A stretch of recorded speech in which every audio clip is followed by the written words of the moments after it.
Hello అండి. నేను మీ Surekha. Surekha tasty ట్రీట్స్‌కి స్వాగతం. సంక్రాంతి పండుగ అంటేనే గుర్తొచ్చేది గంగిరెద్దులు, గొబ్బెమ్మలు, ముగ్గులు ఇవే కదండీ! అలాగే బెల్లపు పరమాన్నం కూడా. బెల్లపు పరమాన్నం అనేది చేసుకుందే పండగ అనేది సంపూర్ణం కాదు. ఈ సువాసన భరితమైనటువంటి ఈ బెల్లపు పరమాన్నాన్ని కుక్కర్‌లో ఏ విధంగా ఈజీగా చేసుకోవచ్చో ఈ వీడియోలో చూద్దాము. మీరు నేను చెప్పిన విధంగా చేసుకున్నట్టయితే ఈ పరమాన్నము నోట్లో వేసుకుంటే వెన్నలాగా కరిగిపోతుందండి. అంత రుచిగా ఉంటుంది. దీనిలో వేసే ప్రతి ఇంగ్రీడియెంట్ గూడా మనకి గుళ్ళో తిన్న ప్రసాదంలాగా అంత అద్భుతంగా ఉంటుంది. ఇంకేమాత్రం ఆలస్యం చేయకుండా ఈ పరమాన్నాన్ని ఏ విధంగా తయారు చేసుకోవాలో చూసేద్దామండి. ముందుగా కుక్కర్‌లో కడిగి పెట్టుకున్న పెసరపప్పును వేసి మంచిగా వేయించుకోండి. ఒక కప్పు పెసరపప్పు వేసుకున్నాను. నేనిక్కడ పెసరపప్పు, బియ్యం 2 ఈక్వల్ క్వాంటిటీస్‌లో తీసుకుంటున్నానండి. కొంతమంది బియ్యం కన్నా గూడా కొద్దిగా తక్కువగా పెసరపప్పు తీసుకుంటూ ఉంటారు. కానీ నేను 2 ఈక్వల్ క్వాంటిటీస్‌లో తీసుకుంటున్నాను. అప్పుడే మంచి రుచిగా ఉంటుందండి. బియ్యాన్ని గూడా శుభ్రంగా కడిగేసుకొని ఒక 10 నిమిషాలు అలా నానబెట్టాను. ఇది గూడా ఒక 2 నిమిషాలు అలా వేయించుకుంటే మంచి రుచొస్తుంది. ఇప్పుడు మనం ఏ కప్పుతోటైతే బెల్లము, ఇంకా పెసరపప్పు తీసుకున్నామో అదే కప్పుతోటి 2 కప్పుల నీరు పోస్తున్నానిక్కడ. ఆ తర్వాత అదే కప్పుతోటి 2 కప్పులు పాలండి. ఇవి పచ్చి పాలు. ఈ పచ్చి పాలని పోసుకుంటున్నానిక్కడ 2 కప్పులు. ఆ తర్వాత ఒకసారి అంతా కలిసేలాగా చక్కగా కలిపేసుకొని, ఇప్పుడిక్కడ కుక్కర్ మూత పెట్టినప్పుడు పాలనేవి పొంగిపోకుండా ఉండడానికి ఒక కప్ అందులో పెట్టి, కుక్కర్ మూత పెట్టేసి ఒక 3 విజిల్స్ రానిచ్చానండి.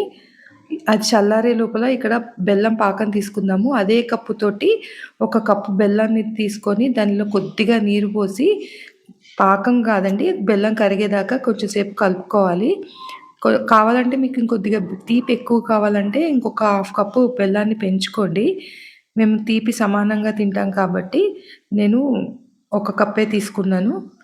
చూసారు గదా! అది కప్పు పెట్టినట్టయితే పాలనేవి పొంగకుండా బాగా వచ్చిందండి. పప్పు, బియ్యం గూడా చక్కగా ఉడికిపోయినాయి. దీన్ని ఒకసారి అంతా గూడా చక్కగా మెదుపుకోండి. ఇక్కడ మళ్ళీ ఇంకొక 2 కప్పులు నేను పాలని మళ్ళీ వేసుకుంటున్నాను. వేసుకొని అది కొద్దిగా ఉడికాక బెల్లం ఏదైతే కరిగిందో దాన్ని టీ ఫిల్టర్‌లోకి వడబోసుకుంటే అందులో ఉన్న ఏదన్నా డస్ట్ ఉంటే అది ఆగిపోతుంది. దాన్ని వేసుకొని బాగా కలుపుకోవాలి. ఒక 2, 3 నిమిషాలు బాగా అంతా గూడా కలిసేటట్టు గంటెతోటి బాగా కలిపినట్టయితే చక్కటి రుచొస్తుందండి. ఈ స్టెప్‌ని గూడా మీరు మర్చిపోకండి. మనం వేసిన పాలు, బెల్లం, అన్నం, పప్పు అన్నీ గూడా చక్కగా కలుస్తాయి. మెదిపిన కొద్దీ రుచి పెరుగుతుందండి.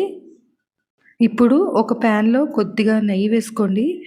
ఇక్కడ నేను 2, 3 స్పూన్ల దాకా వేసుకున్నాను. మీకు కావాలంటే ఇంకొద్దిగా వేసుకోండి. నెయ్యి గూడా ఎంత వేసుకుంటే అంత బావుంటుంది. అందులో నేనిక్కడ జీడిపప్పులు, ఎండు ద్రాక్ష 2 కలిపి ఎర్రగా అయ్యేదాకా వేయించుకున్నాను. ఇప్పుడు ఈ పరమాన్నంలో అది వేసేసుకోవాలి. ఇప్పుడు నేనిక్కడ ఒక పొడి వేస్తున్నానండి. దీంతోటే చక్కటి రుచి వస్తుంది. మనం గుళ్ళో తిన్న ప్రసాదం లాంటి రుచి రావాలంటే ఇప్పుడు నేను చూపిచ్చేవి వేయాలి. ఇక్కడ యాలకులు, ఇంకా ఇది జాపత్రి అండి.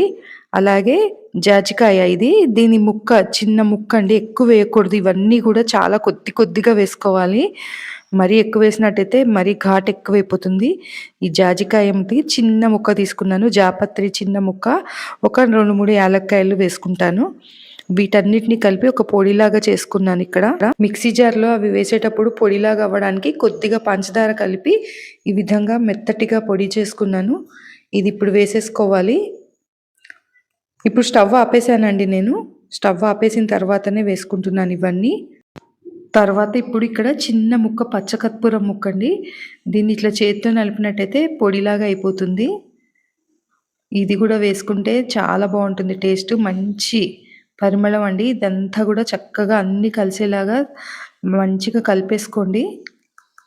అంతేనండి. ఎంతో రుచికరమైనటువంటి పరమాన్నం రెడీ అయిపోయింది. ఎంతో సువాసన భరితమైనటువంటి, ఎంతో రుచికరంగా ఉండేటువంటి, నోట్లో వేసుకుంటే వెన్నలాగా కరిగిపోయే పరమాన్నం అనేది రెడీ అయిపోయిందండి. ఈ విధంగా ఈ సంక్రాంతికి చేసుకొని తప్పకుండా భగవంతుడికి నివేదించి మీ ఇంట్లో వారందరికీ రుచి చూపించండి. చాలా బావుంటుంది. రాబోయే పండగకి అందరికీ శుభాకాంక్షలండి. వీడియో నచ్చినట్టయితే వీడియోకి ఒక లైక్ చేయండి. అలాగే ఛానల్‌ని సబ్స్క్రైబ్ చేసుకోవడం మర్చిపోకండి.